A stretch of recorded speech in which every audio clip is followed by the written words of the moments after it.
बंगाल की खाड़ी से उठा चक्रवाती तूफान यास उड़ीसा और पश्चिम बंगाल में तबाही मचाने के बाद अब झारखंड और बिहार की ओर आगे बढ़ रहा है, लेकिन इसके तूफ़ानी तेवर कमज़ोर पड़ने लगे हैं।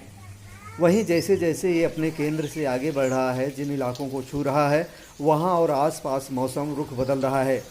इसी कारण पूर्वी उत्तर प्रदेश में भारी बारिश के आसार का अलर्ट मौसम विभाग ने जारी किया है। गुरुवार को सुबह से ही आसमान में बादल छा गए। उमस बढ़ने के कारण लोगों को परेशान होना भी पड़ा। दोपहर बाद तेज हवा चलनी शुरू हो गई। 3 बजे के करीब हल्की बूंदाबांदी शुरू हो गई। आंचलिक मौसम विज्ञान केंद्र लखनऊ की ओर से जारी अलर्ट बुलेटिन में 50 से 60 किलोमीटर की रफ्तार से हवाएं चलने, गरज चमक के साथ भारी से बहुत भारी वर्षा की संभावना जताई गई है। बुलेटिन के मुताबिक गुरुवार से यह बदलाव शुरू होगा और अगले दिन यानी शुक्रवार को श्रावस्ती, बलरामपुर, गोंडा, सिद्धार्थनगर, बस्ती, एसके नगर, महाराजगंज, कुशीनगर, गोरखपुर, देवरिया, बलिया, अम्बेडकर नगर, आजमगढ़, मऊ, गाजीपुर, वाराणसी, चंदौली और सोनभद्र में बहुत भारी बारिश के आसार बन रहे हैं।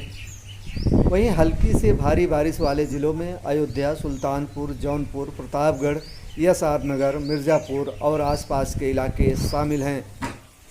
इस बार मई में अब तक 224 मिलीमीटर बारिश रिकॉर्ड की जा चुकी है। इसमें 16 मिलीमीटर गुरुवार को हुआ। अगर मई में बारिश के औसत आंकड़े की बात करें तो वह 45 मिलीमीटर है। इस हिसाब से इस बार की मई में अब तक औसत से 5 गुना अधिक बारिश हो चुकी है, जबकि अभी 3 दिन बाकी है और इसमें मौसम विशेषज्ञ माध्यम से भारी वर्षा का पूर्वानुमान जता रहे हैं। मौसम विशेषज्ञ के मुताबिक इस वर्ष की मई में बारिश का अब तक का आंकड़ा प्राप्त आंकड़ों के अनुसार 121 वर्षों से सर्वाधिक है। हम बता दें कि बंगाल की खाड़ी में आए चक्रवाती तूफान यास का प्रभाव उड़ीसा, पश्चिम बंगाल, बिहार होते हुए पूर्वी उत्तर प्रदेश तक पहुंच चुका है। इसकी वजह से बुधवार से आसमान में छाए बादलों का धैर्य गुरुवार को दोपहर तक जवाब दे गया और बरस पड़े। बारिश का यह सिलसिला शाम तक अनवरत चला। हालांकि रफ्तार कम होने की वजह से मौसम विभाग के पैमाने पर गुरुवार की शाम तक 16 मिलीमीटर बारिश ही रिकॉर्ड हो सकी, लेकिन मौसम विभाग के मुताबिक बारिश का यह क्रम न केवल 30 मई तक रुक रुक कर जारी रहेगा, बल्कि 28 और 29 मई की मध्यम से भारी बारिश का भी पूर्वानुमान है।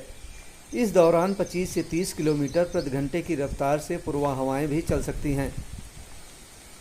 तूफान यास के चलते बंगाल की खाड़ी की ओर से पूर्वा हवाएं नमी लेकर निरंतर पूर्वी उत्तर प्रदेश तक पहुंच रही हैं। 2 दिन पहले तक पड़ी गर्मी की वजह से झारखंड से लेकर उत्तर बिहार तक निम्न वायु क्षेत्र बना हुआ है। ऐसे में यह नमी बादल बन आसमान में पहुंच जा रही है। आसमान में बादलों का बोझ बढ़ रहा है तो वह बारिश बनकर ज़मीन पर गिर पड़ रही है। मौसम विभाग के अनुसार यह सिलसिला अभी 2 दिन और चलेगा। ऐसे में अगले 2 दिन मध्यम से भारी बारिश हो सकती है। 30 मई तक बारिश पर विराम लगने का पूर्वानुमान है। मौसम विशेषज्ञ ने सिद्धार्थनगर और महाराजगंज में भारी वर्षा की आशंका जताई है। पहले अरब सागर के चक्रवाती तूफान टाकटे और फिर बंगाल के तूफान यास ने मई की गर्मी को ठंडा कर दिया है। इस बार की मई में तापमान के आंकड़े इसकी गवाही हैं। मई का औसत अधिकतम तापमान 38 डिग्री सेल्सियस है, जबकि इस बार यह अब तक 34 डिग्री सेल्सियस तक पहुंच चुका है। मौसम विशेषज्ञ के मुताबिक अगले 2-3 दिन में इसके 32 डिग्री सेल्सियस तक पहुंचने की संभावना है। यही वजह है कि इस बार मई में उस तरह गर्मी का एहसास लोगों को नहीं हुआ जिसके लिए वह जानी जाती है। गुरुवार को अधिकतम तापमान 28.4 डिग्री सेल्सियस रिकॉर्ड किया गया, जिसके शुक्रवार तक 24 डिग्री तक पहुंचने की संभावना है। इससे पहले टाकटे ने 20 मई को गोरखपुर के अधिकतम तापमान को 24.2 डिग्री सेल्सियस तक पहुंचा दिया था, जो प्राप्त आंकड़ों के अनुसार बीते 51 वर्ष में मई का सबसे कम अधिकतम तापमान है। आकाश श्रीवास्तव, 3rd आई वर्ल्ड न्यूज़, दिल्ली।